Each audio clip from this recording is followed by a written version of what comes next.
அபிஷேக ஒளிவமரம்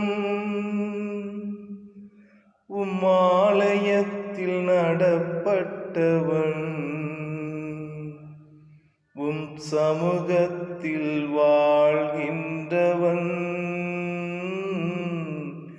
உம் அன்பையே நம்புபவன். நானும் அபிஷேக ஒளிவமரம் உம் ஆலயத்தில் நடப்பட்டவன் உம் சமூகத்தில் வாழ்கின்றவன்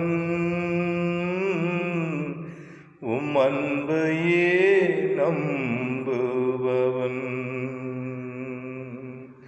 உம் வசனம்தான் பசியாற்றும் உணவு.